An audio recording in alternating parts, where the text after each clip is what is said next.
All right, welcome back to the Blueprint to Ultra podcast with your hosts, Steve Epifano and Jeff Winchester. We are glad to have you join us for the show today. We know that running ultras is hard, not only from our own personal experiences, but also from the athletes that we coach. And the goal of the show is really to help you put the pieces of the ultra running puzzle together because, like I said, we know it's hard. So let's get into it. Our guest today is the youngest finisher of the Sulphur Springs 100-mile race, where in 2023, he finished the race in 29 hours and 13 minutes at the ripe old age of 19. When most of us were probably not even thinking about running ultras, today's guest decided to take on his first 100-mile race. Following that, though, he took on the Bigfoot 200 in 2024, which if you're watching us on YouTube, he is wearing that and repping it right now, which is fantastic. And he did that at the age of 20, which is either the youngest finisher of the Bigfoot 200 or he is tied for that right with Mila Opalenik, who finished it in 2023 as part of her Triple Crown. She completed the race also at the age of 20. But regardless of who is the youngest, here's what I know. Many of us at the age of 19 and 20 were not exactly lining up to run an ultra. And I don't know many that are, even today. So let me introduce you to the young man that makes the rest of us look lazy at that age, Mr. Matt Monro. Welcome to the show. Thank you for having me. So happy to be here. Yeah, glad to have you. Really excited. I feel old, man. I'm not as old as Jeff, so I don't feel that old. I feel a little bit old. You're not, but that's okay. So, Matt, seriously, though, so in our pre-show questions, we send out questions to all of our guests with some background information. We try to get just some information that helps us kind of start the process of our research on the guest before they get on the show. In that pre-show questions and the answers you sent us, you let us know that you weren't a runner growing up at all. So how does somebody who wasn't a runner get into ultra running in the first place? Yeah, I think it's sort of by fluke, by chance, just surrounding yourself with the right people at the right moment, I guess. Also, I was in high school when we went online for school during the pandemic. And my gym teacher, I was in grade 10, and my gym teacher said, when we're all back in person, we'll all go do a Spartan race. And as a field trip, and I wondered what it was. So I looked it up and I saw what this was, and I thought, well, I have to do that. That looks like the coolest thing in the world. Through mud and water and obstacles and a bunch of hill running. And I wasn't so big on that, but I liked the obstacles. So I did one and I did a couple, and then I got a summer job coming out of grade 11. And there was a guy that worked at the store I was working at and still work at. And he had run ultras, and I was just finding out about ultras. And through Spartan Racing on the website, I saw they had a 50K race, and I couldn't believe that someone was insane enough or stupid enough to run a 50K. And and so I met him, and it turns out this guy had done a 50K and a 100-miler. And I was thinking, wow, this is cool. And that's sort of where it began, was grade 10 with Spartan Racing, and then you just branch off from other types of racing, I guess. So a lot of runners in the ultra world, if you will, actually have their roots in Spartan racing. Not all of us did, but I personally did as well. I actually left the Spartan world personally because I hated burpees. In my last race, I did 270 burpees in that race. Yeah, you can open your eyes real big. Everybody who's listening to you can freak out. I know it's because I really sucked at the obstacles on that race. And it was one of the Spartan Beast at the time, which is basically their half marathon distance. And you have a butt ton of obstacles along the way. And so I personally hated that day and decided I like running a lot more. I don't like doing a lot of burpees, and got into it that way. So you're right. Spartans do tend to kind of open that doorway for a good number of people. But I know that you did, I believe it was the Coyote 50K was your first ultra race and everything. It still confuses me, like why you would be interested in doing something so long. Because you could have just stayed, is the best way of saying that. You could have just stayed in the OCR world, as many people do. Why go the distance? Because I didn't want to be outdone, I guess. I don't want to sound, cocky or anything like that, but I hated that people were going so much further than me. I felt like I could go further. And I also saw it as a challenge. I was also very fascinated by it. I was really genuinely fascinated by these triple digit races and even quadruple digit events where people will just go set an FKT. So I didn't really necessarily actually love running. And to be honest, I don't really love just running down the sidewalk. In fact, most mornings I wake up and I dread it, but I find this sport of ultra running really fascinating. And that's what it was for me. I just found it really interesting. How do these people's bodies go these distances and at these speeds? Mm-hmm. That's very Goggins of you. He hates running as well. Somewhat, but I don't do a half marathon every morning. I promise you that. Yeah. Yeah, I don't either. Sorry about that. My headphones are falling out. Yeah, I don't do a half marathon every day either. Goggins is probably in his own little world. But I want to jump into like I said, I know you did the Coyote 50K was your first ultra, but to me, and I hate to say like it's to minimize it, like I'm fascinated to jump to your first 100-mile race. And the reason I am, and I said a little bit before the show started, is that a year and a half or so ago, I was part of a different podcast, and I interviewed the race directors of the Sulphur Springs 100-mile race, which happens to be your race as well. And those guys, the race directors, are the ones who first told me about you. To be honest with you, they recommended that I talk to you. And so you don't know all those details exactly, but I did tell you that I kind of knew of you a little bit beforehand. But so I know about the Sulphur Springs 100-mile race, and I want to talk about that. And so for those listening, that race is located in Canada. Matt is also, he is just outside of Toronto as well. And so the Sulphur Springs race is in Canada. It is a Western States qualifier. It is the only Western States qualifier in Canada. It is the longest running 100-mile race in Canada as well. And so it is a legit race. It's got a huge number of people who run the races. They have multiple distances. They also have a 50-mile, 100K, as well as a 100-mile distance. But the 100-mile race is 8 loops of 20K or 12.4 miles roughly for us that are in the States, with each loop being about 1,500 feet of elevation. I'm giving you about 12,000 feet of elevation for the course for the entire race. And so Matt ran the Sulphur Springs, like I said at the beginning, in 2023 with a time of 29 hours and 13 minutes.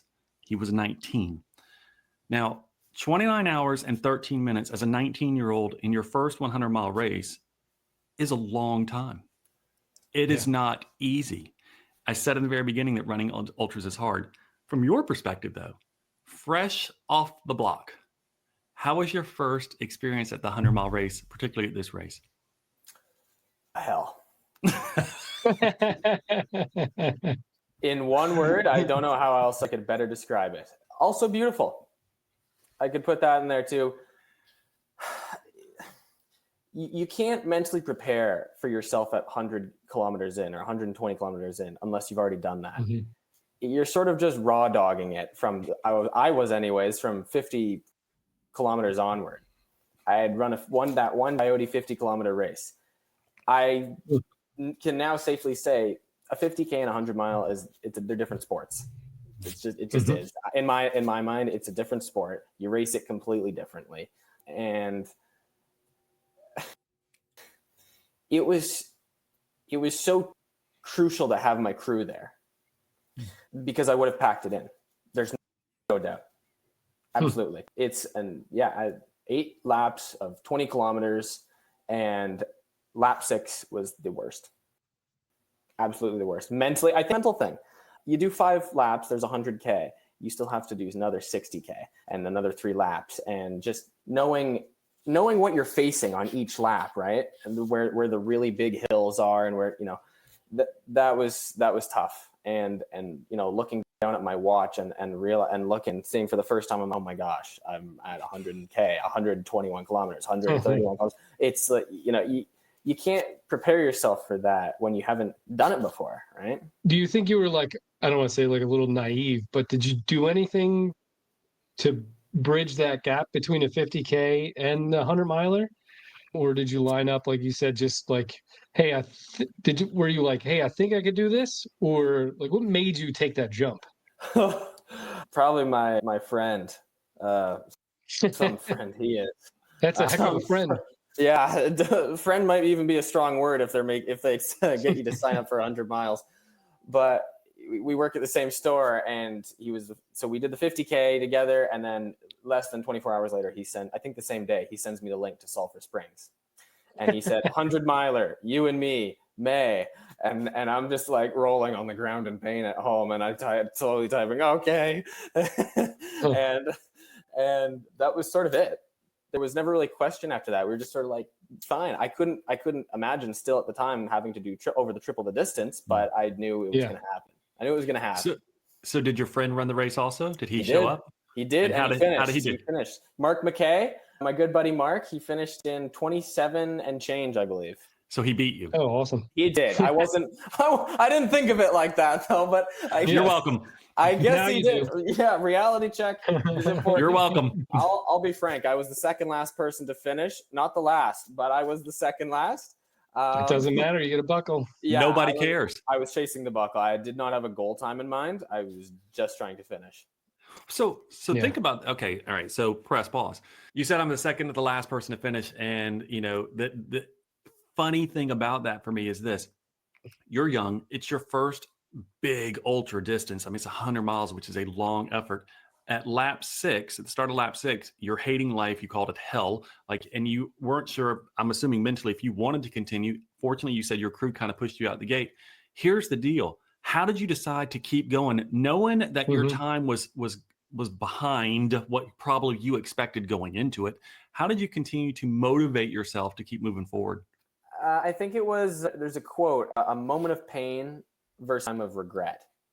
And it was longer than a moment, but quite about, maybe 20 hours longer than a moment. Yeah, a day of pain, just over that was in my head. But every time I came back each loop, my crew was there with a big smile, and they'd haul me in, sort of like an F1 car coming into the pit crew. And, they'd, take my pack off, reload it. I'd change basically every bit of clothing on my body just so I could feel as fresh as possible. And that was it. And, it was really my dad. I told him months leading up to it, I said, because I had watched every documentary on YouTube for ultra running in preparation. And I said, and I got to realize what I was in for as best as I could. And I said, look, I know I'm going to cry. I know this is going to be the hardest thing I've ever encountered in my life, and not even remotely close to anything else. You're going to have to force me. And it's not going to be fun for you because I'm your kid. It's not going to be fun to see your kid. It's different to see a 10-year-old crying. That's expected. But, your 19-year-old crying, like bawling his eyes out. I'll be honest, I was. And I was asking to go home. I was saying, I just want to go home. And so I really owe it to him and my crew. They sort of, I think they distanced the relationship that I had with him, whether it was, I was my buddy's best friend or I was my dad's kid. I told him, just try and remove the fact from that, and just like, I'm just another guy and you have to get me to the finish line. That's it. But just also, I wanted to be a 100-mile finisher. I wanted that. And that was really what was in my mind. That's solid. So how did your dad treat you to get you to go out?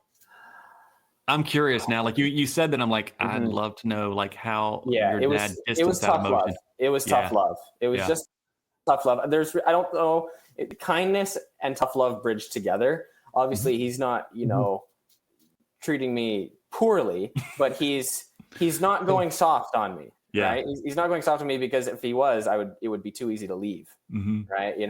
I said so many times, especially after loop 6 was the worst. And I said, I want to go home. And I was crying. I said, I just want to go home, and I can't do this. And he said, no, we're not leaving. That's it. We're not leaving. We're leaving with a buckle, or you're leaving in an ambulance.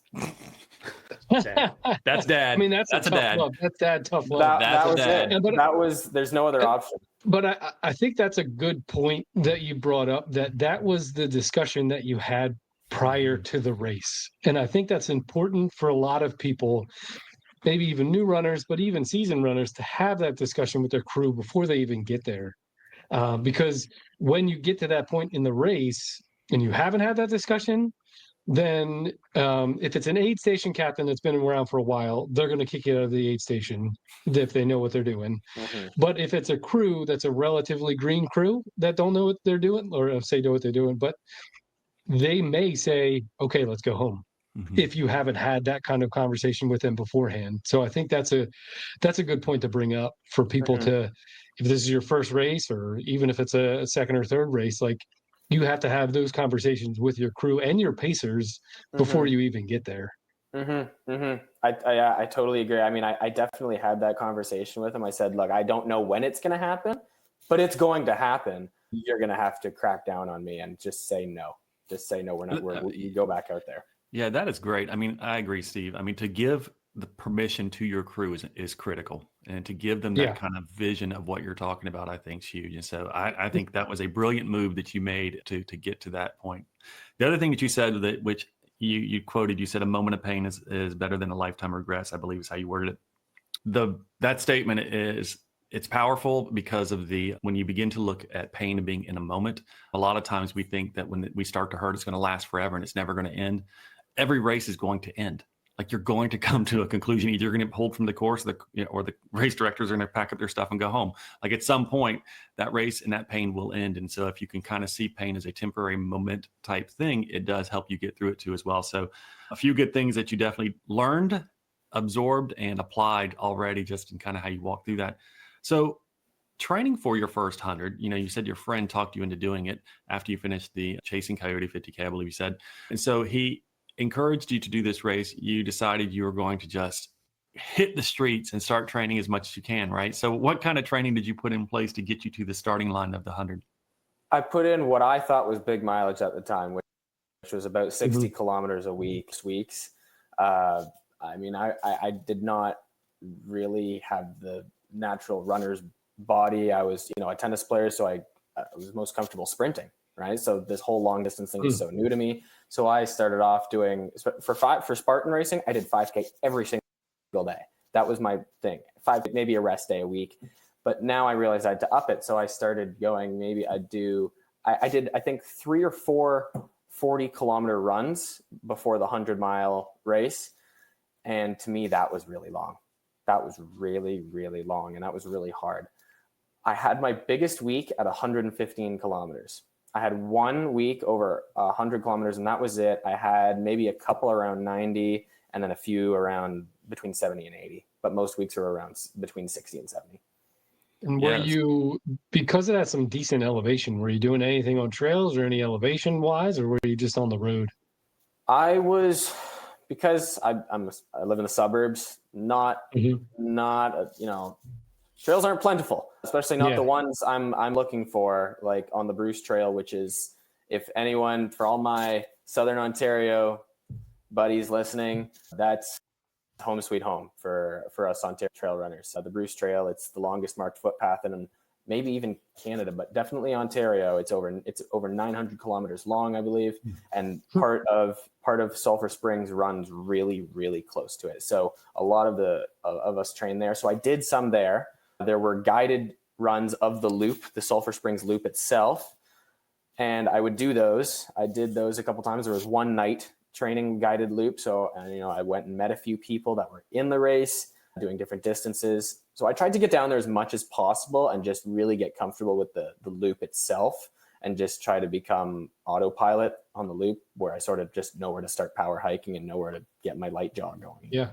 But it was mostly road running. I don't know how you knew to do all that. Yeah, that's what I was going to say. That's pretty smart for being a first-time 100-miler.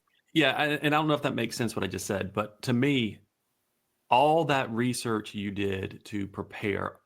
So you rattled off the distances you ran. And for those of us who are trying to figure out how to convert kilometers to miles and stuff like that, you're talking about 35 miles a week in general is what you were doing at a base.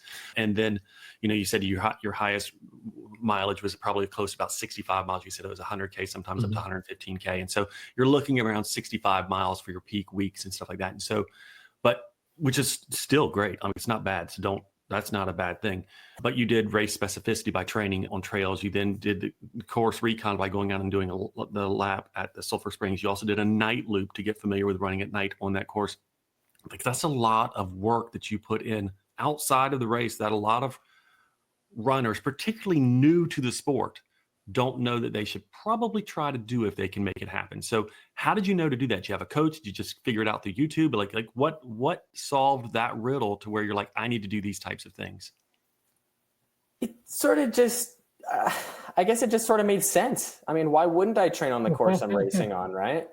why wouldn't I try and put myself in the environment? You know, if you want to learn a language, go live in a place where they speak that language. So I just tried to really surround myself and, you know, just put myself in that environment. I did double loops. Those are where I did my 40K runs. I would do one loop and then, you know, fill my pack up again and then head back out and do another loop. And I did that 3 or 4 times. But I don't know. I guess I had just also watched so much ultra running on YouTube because I was so obsessed with it. I was so fascinated by it. I guess I just picked up some of the stuff online. And also my coworker, my buddy Mark, that made me sign up for the race, he had done it before. That helps. That helped a lot. That's almost like a de facto coach a little bit. And, you know, you're a lot smarter at 19 than I was at, I guess, you know, 37, 38 when I did my first trail race. And I just did hill sprints up and down thinking that was enough. And it just totally kicked my butt. So more power to you on that one. I'm a learn by experience. So I go and it beats the crap out of me. And then I come back and say, oh, I got to change these things up for sure. But then also, I know how I was at 19, and there is absolutely a level of dedication that you have to get out there and train every day and to be able to set this kind of goal that's, you know, far in the distance and to be able to chip away at it day after day. I certainly wasn't there. I probably didn't develop that until recently, honestly. Where did you get that type of discipline to stick with the training for this race? Was it like passed down to you from your parents, or was it something that's you just have it? I don't know. I mean, maybe I could point it to a lot of things. I wanted to really be good at something, and I wanted to be sort of like people to say, hey, Matt, yeah, that's what he does. I sort of wanted that. So I wanted people to be able to say, Matt, discipline. Like I wanted to be recognized and associated with that word. I really liked that, and being able to just, no matter how crappy you feel in the morning, get up no matter what and do it, you know? Yeah. And in 12, I was a bit of a meathead in the gym. Like I was way more into bodybuilding than I was into running. I couldn't believe I was getting obsessed with running, and it was frustrating me because I wanted to be big, but I'm getting obsessed with running. So now I'm like losing all my muscle. So I was up at usually around 5:30 in the morning, and I would be in the gym before school, and I'd come home, shower, and then head to school. So I was already sort of used to that and for the gym. But then running happened, and that was way harder because, well, I'm outside in the rain, in the snow, in the heat. A gym is air conditioned.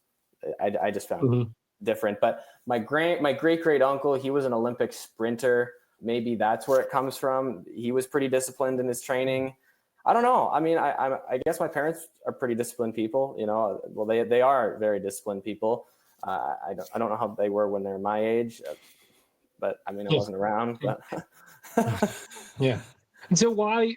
And that's another good question. But good. I mean, I love that answer. But then it's also like, why? Why did you want to be good at something and be associated with something positive like that?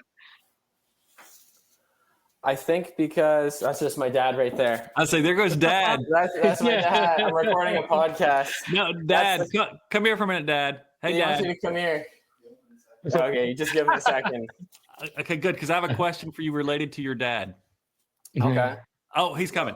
So hey, Dad. So here, just do you want me to unplug my headphones? No. Can he not hear me? No, I got my headphones. No, because they have headphones. It may knock it off the recorder. Maybe won't. Should. Oh. Okay, go for it. It plugged in. Plug back in. Sorry, it's knocked you off your recording.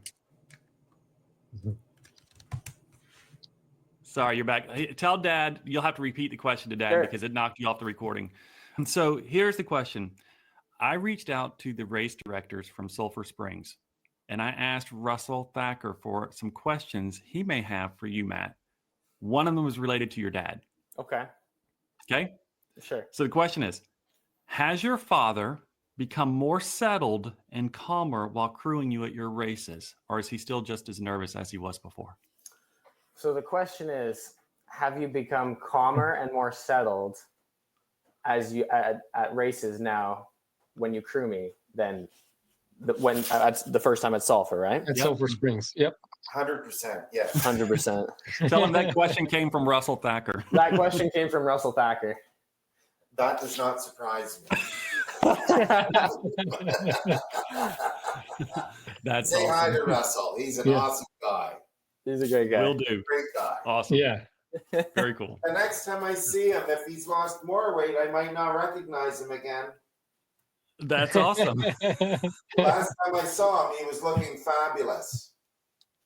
And I look forward to seeing him again. Very cool, man. Very cool. Thank you. Thanks, So- Dad. I love spontaneous guests that show up. So Yeah. for those who were not watching on YouTube, if you're listening on the podcast through audio only, Matt's dad crashed the party and we didn't want to lose the audio of Matt because we had some issues, but Matt relayed the conversation. So thank you for Matt. Thank you for Dad for joining us. Russell did send in questions. And so he sent in one other question that he had specifically for you as well. And when I told him that we were going to have you on the show, I had reached out to him through Instagram and said, what would you want to know about Matt Monro these days, since it's been a couple of years since he's run your race? And I know he's coming back this year. And he said, after finishing the Sulphur Springs trail race and becoming the youngest Canadian male to finish the 100-miler, do you think that the race directors were correct in saying that the mental strength it takes to finish a race distance like 100 miles at such a young age has helped you in your everyday life? Yeah, for sure. Oh, absolutely. I mean, I remember I finished 100 miles and I thought, I can do anything. Like I just ran the distance. For anyone that lives in my area, I just ran the distance from my house to Niagara Falls, and anyone that lives around me knows that's far. So Yeah. I know what I went through, and I know what it took to get to the finish line. And it really does start at mile 80 or mile 70, and I felt that. And you have to run 70 miles just to get to that point. So absolutely, it helps me every day. It brings me great peace, actually, knowing I've gone through something like that. I feel like I can handle anything. And it doesn't matter if you're first or last. No, it doesn't. Mm-mm. No. Even if you don't make the cutoff time, you still did the distance, right? Mm-hmm. Yeah, that's true. Very true. That's the point. And that's why when we said your time before and you're like, a second, from the end or whatever it is, like, and does it matter? Because because the life lesson it takes from you and what you can then take to your own life, it is unrelatable to anything else you can experience. And so for those who have never run the distances, and maybe they're trying to do their first 100-mile, first 50K, even, like, challenging yourself to do something further than you've ever done does give you that level of confidence. And it's why I love the sport. It's why I try to get as many people possible to run it. It's why Steve is just as a fanatic about it as I am, to kind of just get as many people as we possibly can to fall in love with it, because we think that when somebody accomplishes something so big for themselves, to push through that level of pain that they've never done before, it can change the just trajectory of their life because they see themselves differently. So kudos to you. On that note, when you crossed the finish line, like, if you just had to put that emotion in a bottle, what did it feel like? How the hell does someone do 200? That was actually in my mind while I was in the race. But when I crossed the finish line, it was pretty much just finally. Finally, it's over. Like, the pain is over.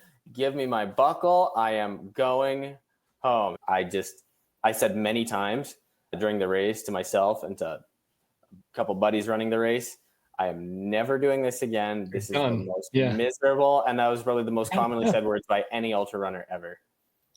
It was just a big ball of emotion when I finished. Gave my dad a hug. We both burst into tears, as well as my crew. And we were all total virgins to this sport. Total beginners, had never been to a 100-mile race. No, my buddies, I think they found out that I was even doing this like 3 weeks before.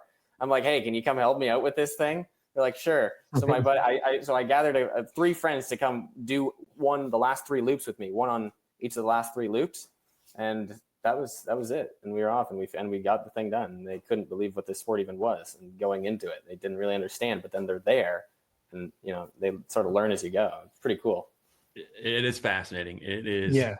It's an incredible feat that you did with just the level of experience you had going into it and just being young and everything, because most people who get into ultra running have seasons of life that are behind them, right? That they are just kind of experienced, but they've done this. And I'm saying that because I'm like 50 something years old, right? I'm like twice your age, and so, but getting into it, it's just a different thing when you're so young, and to be able to have that discipline, like we talked about, like Steve mentioned earlier, to kind of go through the training, to kind of stick with it and stuff, and to prove to yourself that you can get to the starting line, and then to see it through is just incredible. Now, you mentioned that in the middle of this race, you were thinking about a 200-mile race. And I said in the introduction, you ran the Bigfoot 200. How in the world do you decide, after hugging it out with your dad and crew, that you're going to like, let's sign up for the Bigfoot 200? Because to get in the Bigfoot 200, you got to sign up kind of early for that. So it couldn't have been long after this race that you've signed up for one, if you had not already signed up for it. I was just having this conversation with my buddy at work today, actually, that runs ultras, and we said, are ultra runners tough or are we stupid? I don't know. Figure maybe a little bit of both. Both. Yeah. The ratio goes back and forth, I think, too. Yeah, it does. But it was, I took a good 2 weeks off of running, and then well, actually, that's not true at all. I actually signed up for a 50K race the very next weekend, and I totally DNF'd. I wanted to be, because I saw Goggins, he would run 8 100-mile races. And so to me, I was like, okay, I'm not going to let him outdo me. So I'll at least do an ultra within, the very next weekend, not 100 miles, but I'll do an ultra. And I DNF'd after 14K.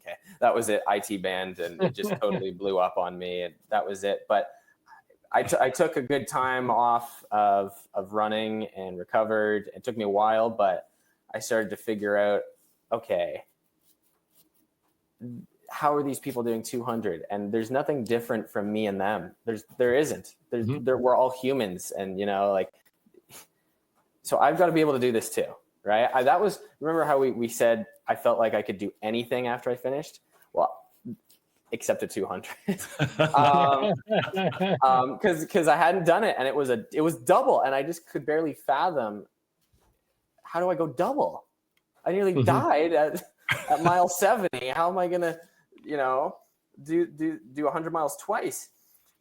But it was about midsummer. The Bigfoot 200 race is run in mid-August. It was probably early August when I started to point it out to my dad and nudge him and say, look, I'm thinking about signing up for this. It was either that or the Divide 200 or maybe the Divide 200. But I know I had to time it because I wanted to be 20 years old when I ran it. I wanted to do it when I was 20. And that, I think it just timing wise, that's the one that worked out, was Bigfoot. It worked out the best. I ended up turning 21 like the day we flew out of Washington to come home. But it was funny. But I nudged my dad on and I said, look, I'm thinking about doing this. He's like, all right, I'm in. If you're in, I'm in. I said, yeah, I'm in, but I need a coach. We need a coach to do this. I'm not going into this one alone. This is a whole different animal now, I think. And we threw my name in the lottery, and I had thrown my name into Leadville's lottery, and I didn't get in. So I wasn't fully expecting to get into this. And then I got in. My dad texted me. He said, you got in. And I was like, oh, great. Then you're like, oh, crap. Yeah. Now I actually have to do this. Your dad got notified with the credit card charge that went through. Well, he said, hey, I just got charged for X thousands of dollars. Exactly. He's going, you better finish. Yeah. And then, so for those who don't know, I'm pretty sure probably a lot of people know, but for the Bigfoot 200 is 207.9 miles. So call it 208 miles, nonstop, point to point. Boasts over 45,000 feet of ascent and 46,000 feet of loss, almost 47,000 feet of loss. It starts at Mount St. Helens in the Cascade Mountain Range of Washington, and then finishes in Randall, Washington. It's point to point going through the Cascade Mountains. And like you said, you were 20 years old when you finished, and you did it in a time of 93 hours, 37 minutes, and 44 seconds to be exact. And I think it was a smart idea for you to get a coach for that one, because that's like you said, how between a 50K and a 100 miler is a completely different ball game. Between a 100 miler and a 200 miler, completely different ball game as well. Yeah. I remember watching, I remember, I got to say something. I told my coworker, my buddy, Mark, that I was going on this podcast today. And I said, you know, one of the hosts has finished Cocodona 3 times. He goes, what are you going to tell him that he doesn't already know 3 times over? And I said, you know what, Mark? I have no idea. I have no idea what I'm going to say. But anyways, could you repeat the question? I just had to get that one out there. I thought that was really Yes, funny. Steve, make them feel bad. Oh no, I was just saying, like, it's a completely different ballgame. Like, what did you do training wise? Did you do hybrid training? Like, and I thought it was, if you want to give your coach a shout out, I thought it was a really smart idea to get a coach for that, because to have somebody who's been there before and done that before. And again, like I said, I learned from experience. I didn't have a coach on my first 200 mile, the first Cocodona. I just went out there naive, and then I just had my crew chief, then my wife, and she even brought the kids along. So we were just out for like a family vacation. But then after that, we were like, we should probably not do that again if we're going to do it again. But yeah, then I learned what I did wrong and what I did right. But so yeah, what did you go along with your training? What did you change up in your training and anything like that? So I got Coach Jeff, or Coach Geoff. He's one of the Jeffs with the G at the beginning of Oh, he doesn't know how to spell his name. No, he doesn't. So Coach Geoff. No, Dr. Jeff Gamble. He is, I love the guy.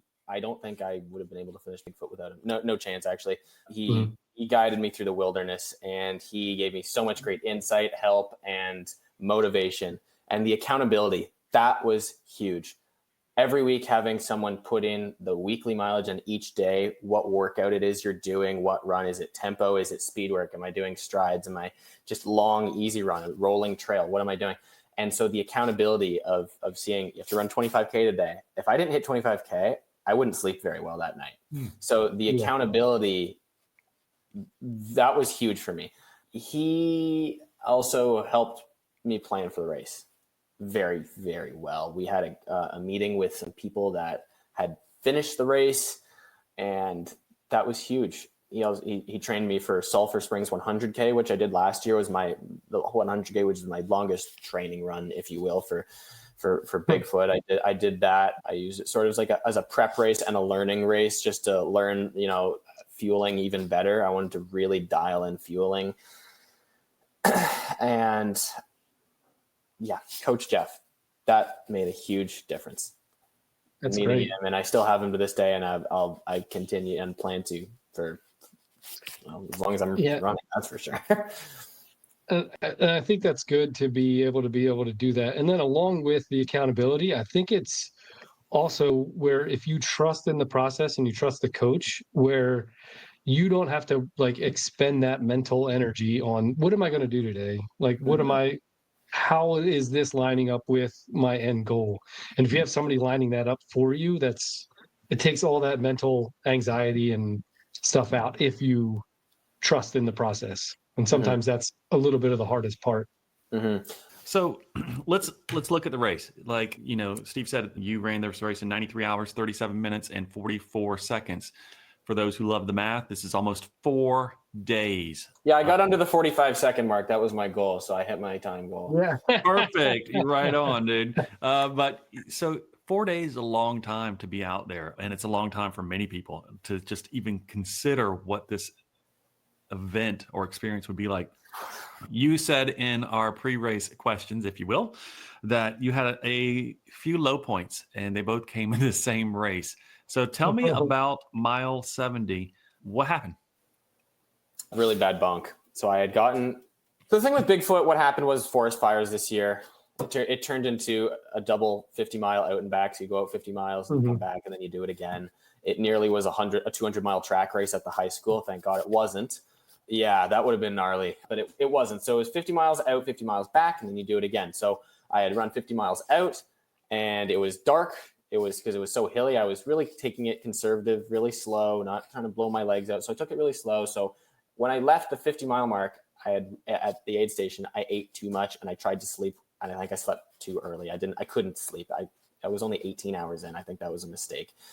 And I ate way too much, and I was nearly vomiting on the way out. And then I think I tried to take a trail nap and I couldn't. Anyway, I felt horrible, and I ended up bonking, and I had my pacer with me, my really good friend Alan, such a great guy. Anyways, I had the worst bonk of my life at that point. And the next 30 miles, 22 miles to Twin Sisters aid station from Klickitat were horrible. And there were a ton of downed logs and trees across the trail, and it's all single track.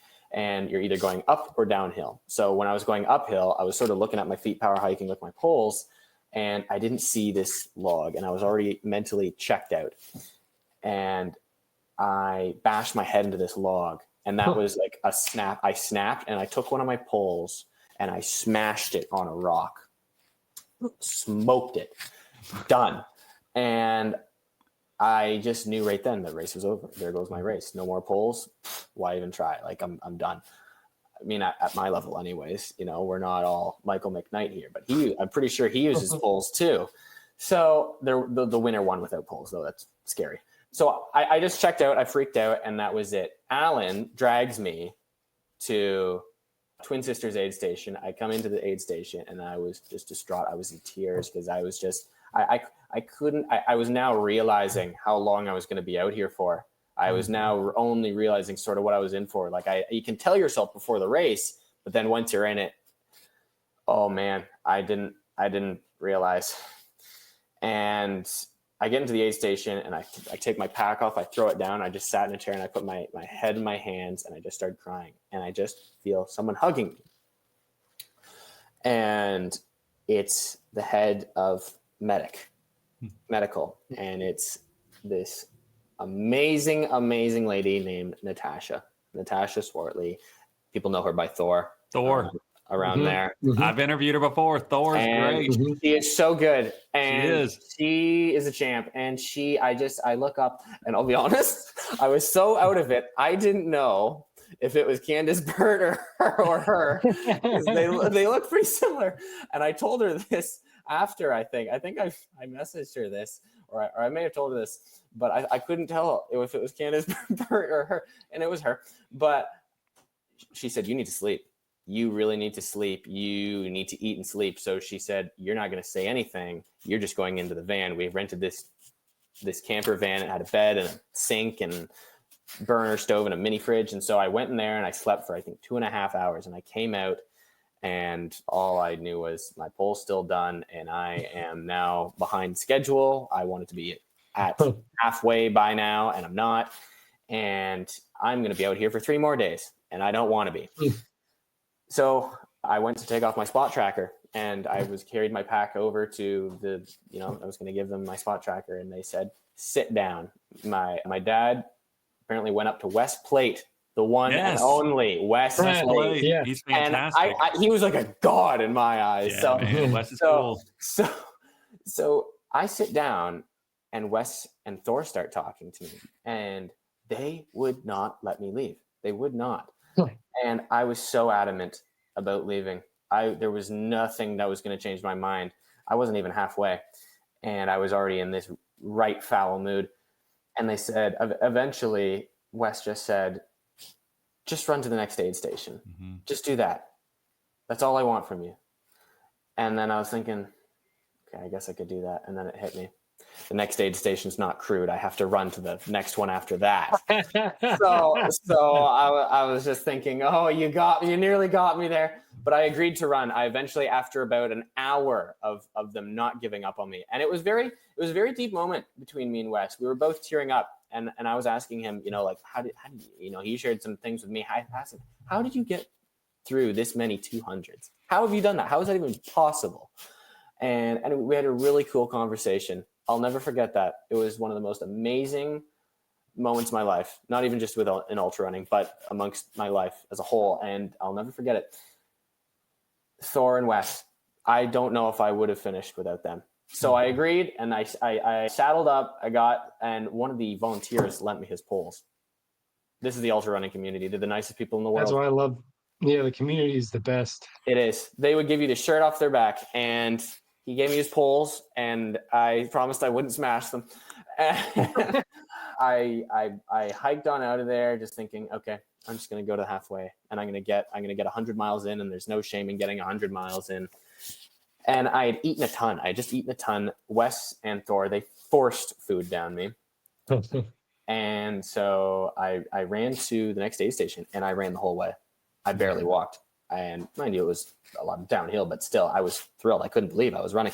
And so I get past that aid station, Owens Creek, and I'm now running to the halfway mark. And I got on the phone with a buddy that was back in Toronto, and he crewed and paced me at Sulphur in my first 100 miler. And I called him and I said, I'm going to finish this.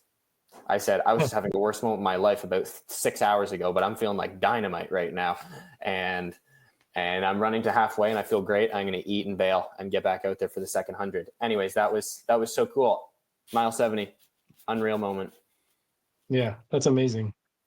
And probably what would have happened too is if you would have bailed at that aid station, if they would have let you go, that where you started feeling better while you were running to the next aid station, that would have happened as soon as you handed in your pack and your spot tracker, and then you would have said, "Oh crap." Mm-hmm. What have I done? Because eventually, because you start eating, you feel a little bit better, and you're like, "Man, why did I do that?" And that's why you were in your lows, because you didn't eat, you didn't have any calories in you. Yeah, and the nutrition. I trained in nutrition, but I didn't train it well enough, apparently. And I've never actually done the scientific calculations of, my body, how much I should be taking in. I actually haven't done that, and that's really bad. I just focused on the training. That was what I was so focused on. And it was an eye-opener. Very much so. You are blessed to have met Wes Plate in person in a race. He is a rock star. He's I consider one of the legends of the sport in the 200s, to be honest Absolutely. with you. He has done some surreal stuff. He's a great human being. Natasha Swartley, Thor, aka Trail Medic, whatever you want to call her. She's got so many names, but she's got the biggest heart people I've ever seen out on trails. And I've met her at a race here on the East Coast one time and love her to death. She's just an incredible human being. And you were blessed to have both of them at the same time. And they're stubborn. Like in their own surreal little stubborn ways, they're both very stubborn and very successful. And what I admire about you, to be honest with you, is you listened. Like, that's the thing, is that if we as ultra runners get in these deep, dark moments, if we could listen to an aid station captain, if we could listen to our crew, our pacers, or these random people who show up in our lives, like a Wes or a Natasha who don't know, if we could take the time to listen to them and trust what they're saying, we can accomplish great things when we doubt ourselves like you did. Super impressive. However, your ordeal was not over, because around mile 150, you had your second lowest ever low in an ultra race in the same race. What happened to mile 150? What, like at 150, you're almost done, Matt. I know. So I thought that's how I would feel. I really thought that's how I would feel, but then you realize I still have 50 miles, and in my mind it's 80 kilometers, and I'm like, oh, great, wonderful. I've been out here for days. I am disgusting. I am sick of this. I hate running. I hate everything about this. And I was really actually just quite frustrated and angry. And I was really questioning, how am I not done by now? How is it possible that I'm in a race and I've been going for 3 days and I'm not done? How is that possible? And it was the worst. And my pacer that was at mile 170 that came in there with me, he was on with me for that too. So he got the worst of the worst both times. So Alan, you are a champ and a trooper. I will never forget that. Alan, man, you're the boss. You are. Oh, so I came into mile 150, basically the same. It was basically the same thing, but Buddy's pulls were okay. His pulls were good. It was just, I was severely, I think I was dehydrated. I was everything, I was everything that could go wrong.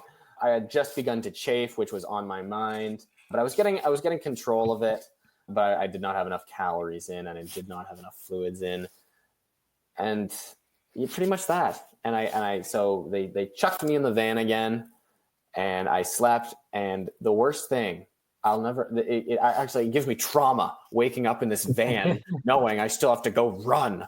And I woke up after, and it was kind of automatic. I would just sort of wake up after 2.5 hours. I woke up and I realized I'm still here. Oh my God, I'm still here. This is just the worst thing ever. And I'm thinking, but I still have to go 50 more miles. And I'm just, my dad or Alan opened up the side door van. I guess they heard me wake up and they're saying, come on, it's time to go. And I'm just lying there shaking my head. Nope, nope, not happening. And they said, yeah.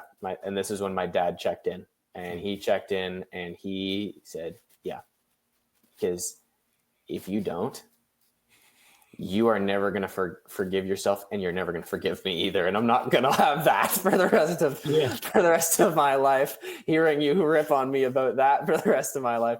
So you're going, but it was gentle, tough love. Mm-hmm. And he said, you have to be, if you're dropping out, you have to be like unable to walk.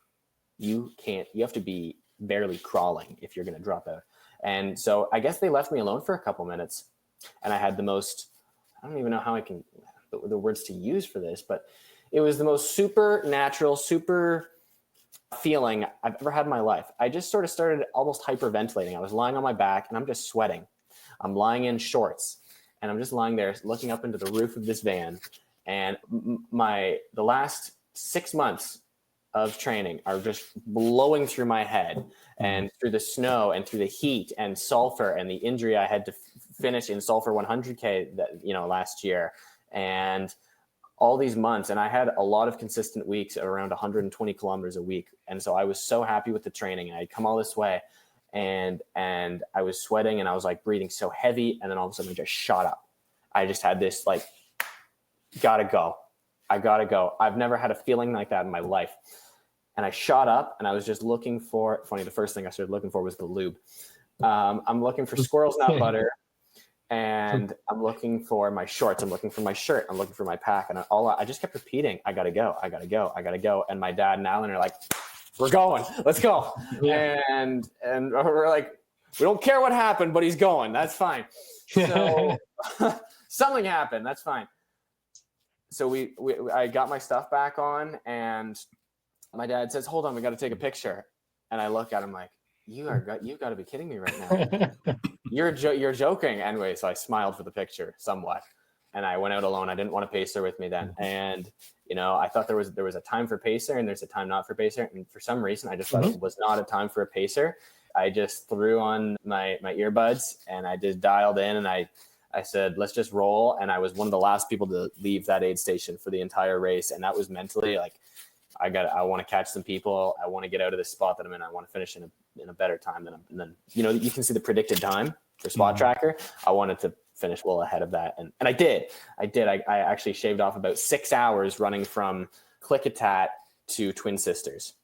And I showed up way ahead of schedule. I ended up running just about the entire portion of that race.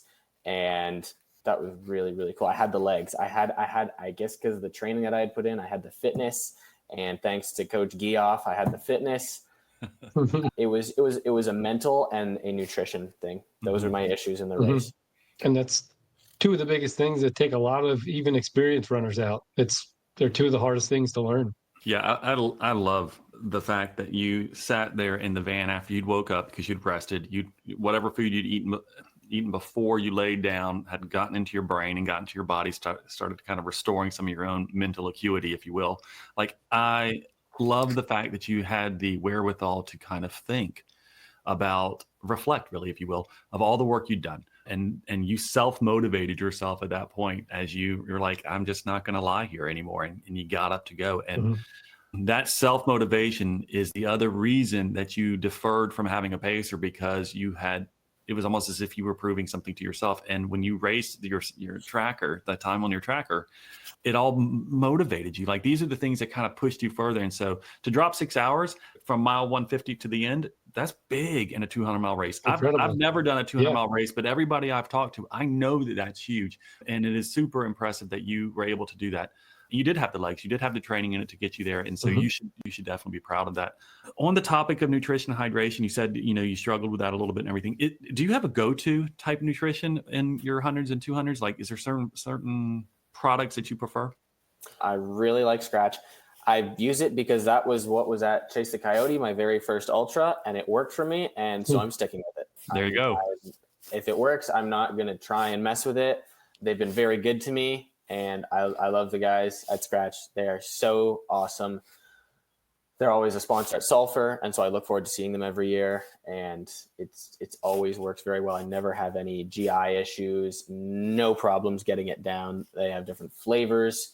No desire to change, really. I did a marathon in October, the Niagara Falls International Marathon, and I didn't use Scratch. I used what was at the aid stations, which was Gatorade, which, it's sort of just like drinking water compared to Scratch at that point. It doesn't really do much. Yeah.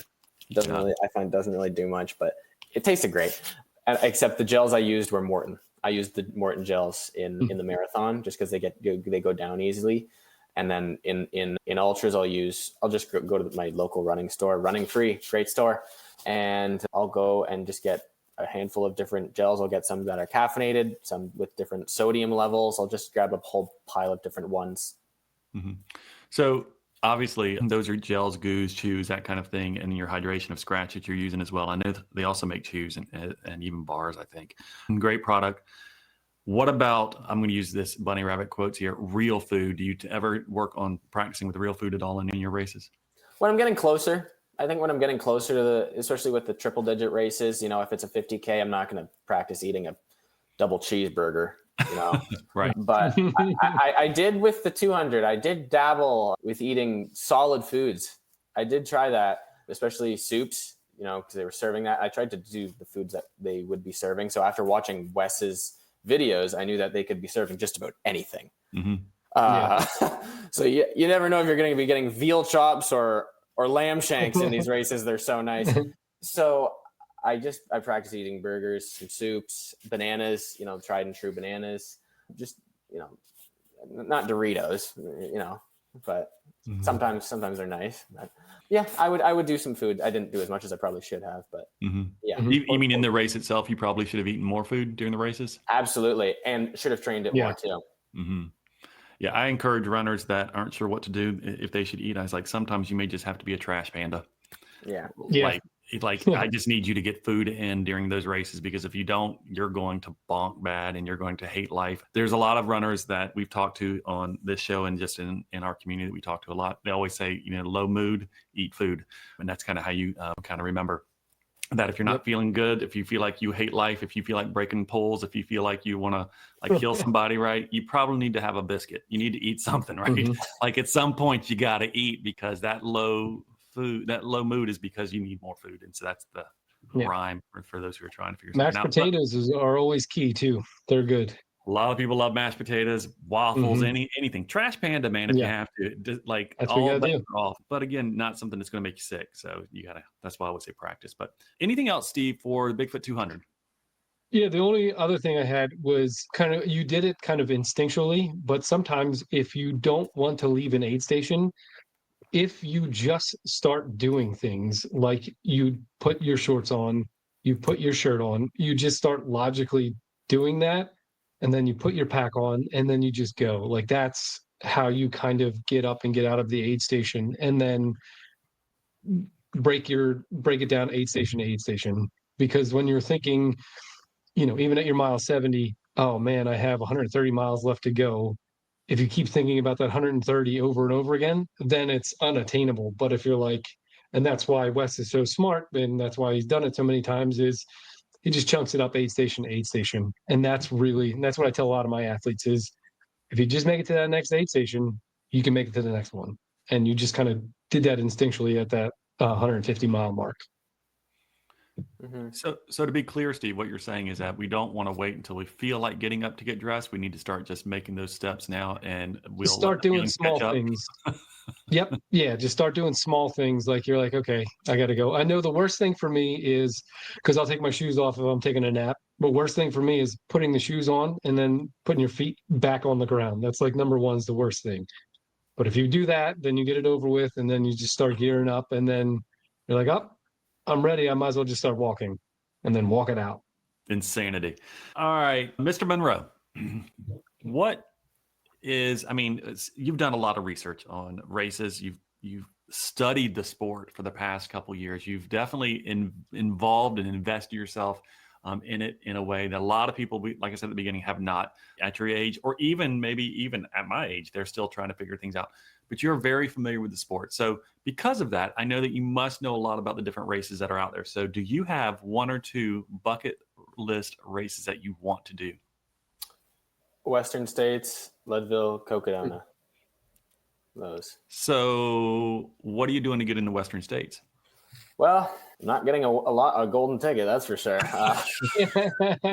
Same. Get those tickets. That's all you can do. Get those lottery tickets. Yeah. Oh yeah. Let me just go win Javelina. No biggie. Let me just go do David that. about that. Yeah. Yeah. I'll just start early investing, right? Early investing. Yeah. Start as soon as I can. I tried this year with one ticket. Didn't expect to get in, and guess what? I didn't get in. So next year, I'm running Sulphur this year, and my goal is under 23 hours. I'd really like under 23 hours. I can't decide if I'm under 20. I want to be under 23 or under 22. I can't decide, but at the bare minimum, I got to get my ticket, my lottery entry. I really want to maintain those tickets. And then, Leadville, it's just a lottery, or there is a Lifetime gym about 30 minutes from my house, so I could get a membership there 6 months in advance of the race, and then just do that, because that is a way you can bypass the Leadville lottery. I'm pretty sure, get a membership at the Lifetime gym. Really? Yeah, I didn't even know that.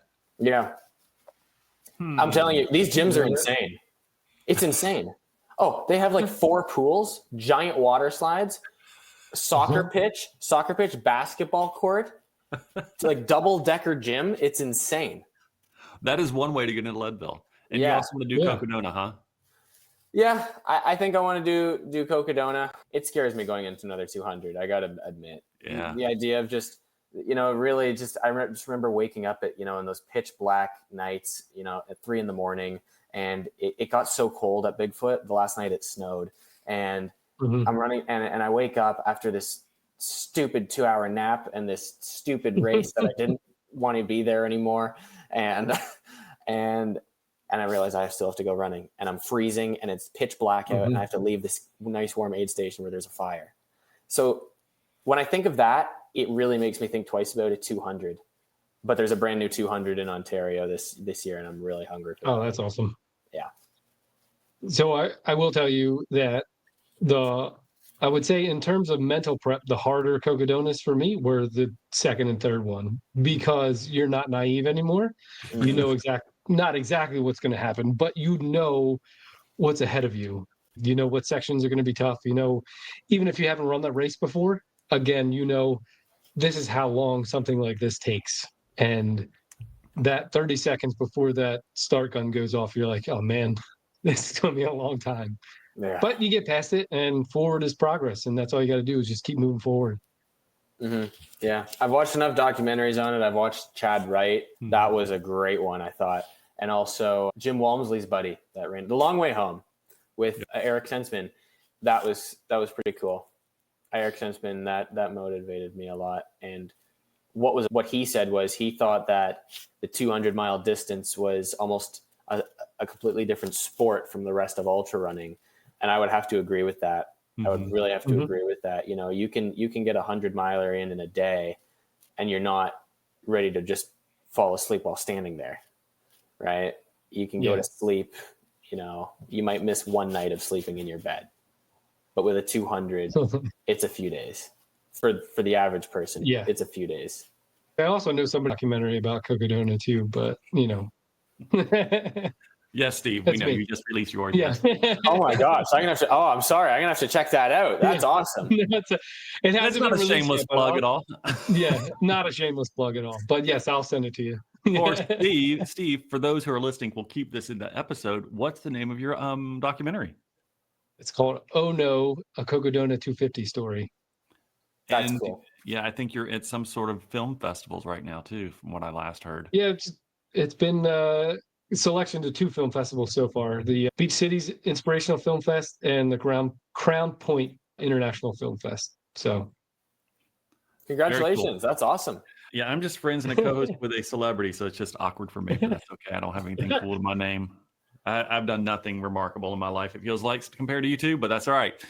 I've never run a 200-mile race. I will confess, it terrifies the absolute crap out of me. Doesn't mean I won't one day, but right now it just terrifies me. But upcoming for you, you do have the Sulphur Springs 100. That's in May, which you are training for, which is your Western States qualifier that you will get your ticket for, and you will have 2 lottery entries, which is incredible, and you should be proud of that.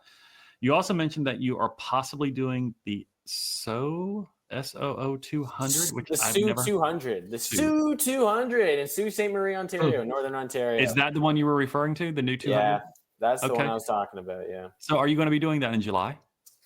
Can't promise it. Can't promise it. I would really like to do the inaugural race. I think that would be really cool. There is currently a 200 out west by Sinister Sports called the Divide 200. Yes. The Divide 200.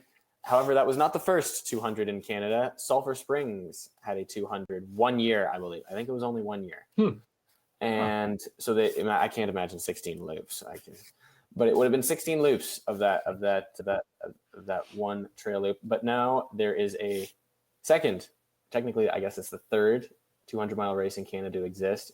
Currently, it's the second, and it is in Sault Ste. Marie, and it is a point-to-point. And part of the course runs along Lake Superior, one of the 5 Great Lakes, and I'm a huge Northern Ontario nut. I love it up there. Nothing more I love. So for me, that would be a really, really fun race to do, just because it feels like I'm in my backyard. Very cool. yeah, that's awesome. I wish you luck in that, and I expect you'll have a great Sulphur Springs as well. But before we wrap up, I do want to tell you, we do a segment of every one of our episodes that we call Coach's Corner, where listeners submit a question in for us to answer, and we also invite our guest to answer as well. So today's question comes to us actually from our previous guest, which is irony upon irony. Steve, I don't know why he just didn't ask us during the episode, but he didn't. I don't know either. Following the episode, we had posted that we had a Coach's Corner coming up, and he submitted a question. And so we now have a Coach's Corner question from our previous guest. That question today was from Cody Bradley. He wants to know, he has been having issues with plantar fasciitis, which is kind of cool since, Matt, you said you've had lots of injuries in your short running career as well. But he's been having issues with plantar fasciitis. He said, what are some stretches or workouts that would help improve the recovery time? Steve, you want to go first, or you'd like me to shoot? Sure, I can go first. And I know it's like, we're not PTs, right? We're coaches. So you should always, when it comes to those types of injuries, talk with a PT or a doctor. You know, it's kind of outside of our scope a little bit, especially when it becomes really painful. But things like calf raises, like plantar and dorsiflexion with elastic bands help strengthen the calf and shins, which sometimes leads to plantar fasciitis.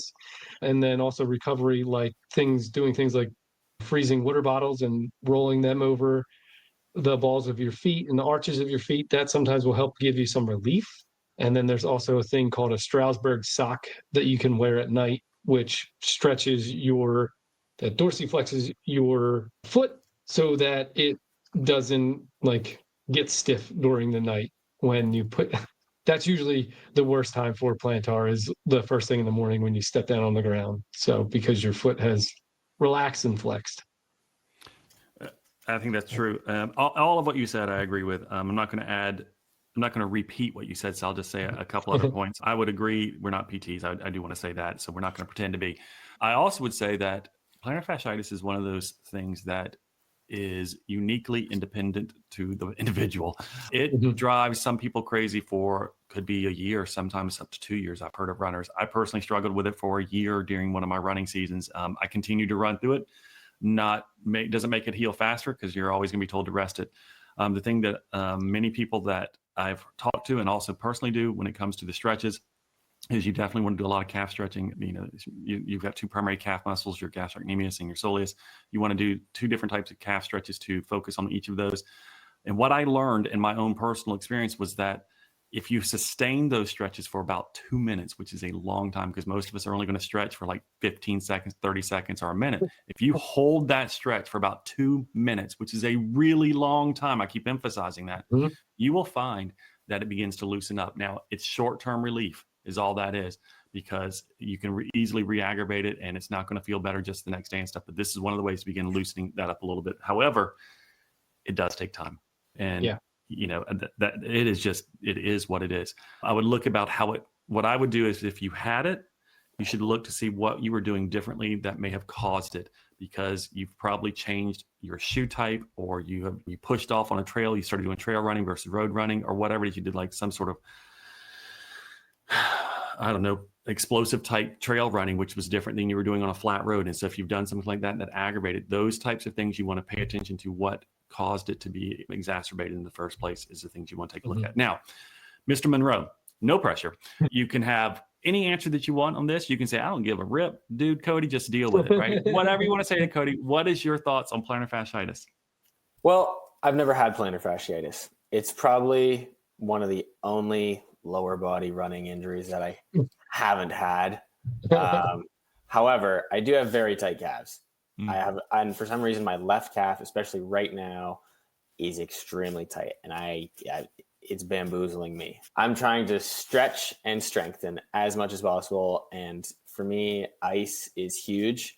I've also done a bit of acupuncture, not on myself. I've seen a chiro. I just go down to the workshop, grab an awl, and start going to town.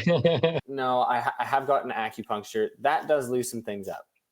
I'm not a doctor, and I haven't dealt with this issue myself. So I don't feel like I'm in a position to give advice on it.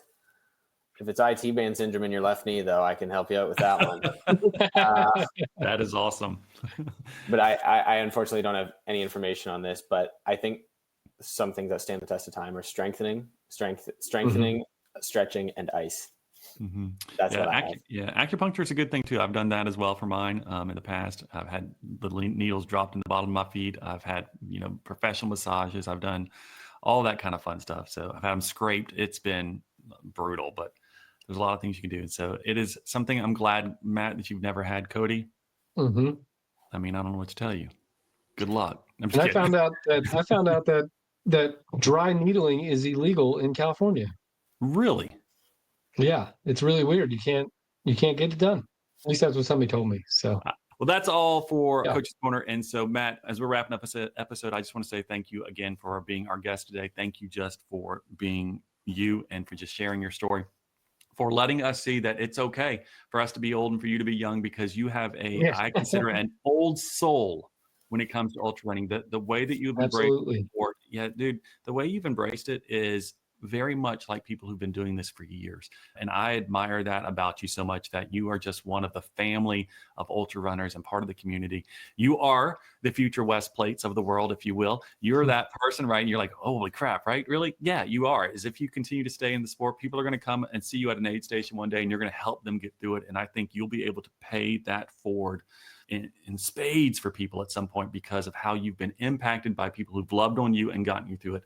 I think the fact that your crew, your dad, everybody has just been able to help you get through those finish lines and stuff, and your gratitude towards them is really what defines you. It's like, it sometimes takes a village to kind of accomplish some of these things, and it takes nothing away from the fact that you had to put in the work, you had to go through the pain, you had to get to that finish line. And I think you're just the real deal. And so I just appreciate you taking the time and sharing it with us and being on the show with us today. Thank you so much, guys. I love the sport. I love the people in the sport, and I love the emotional side of the sport. And I love what it pushes you, the level that it pushes you, the level that the sport pushes you to. I could talk about the sport all day. And so I really want to thank you guys for having me on. I'm sure, a lot of ultra runners would say the same thing too, never get talking to an ultra runner, right? They'll never stop. But I really want to thank you guys for having me on, giving me a chance to talk about it for a bit. This has been really cool, guys. I really hope we get to meet someday. For sure. Yeah, man. At Western States in 2026, man. Naturally. Yeah, Naturally. That's right. They're going to pull both of our names in 2026, and we're both going to be running it. They are, and I would be pretty nervous if I was Walmsley and Roach and David Roach seeing us come in the race. Brother, you have no idea. I will see them at the top of the escarpment. Yeah, we'll be pacing them, right? And we're gonna be running in the race still. That's fantastic. Well, again, for those listening, thank you so much for taking the time to download the episode or watch us on YouTube.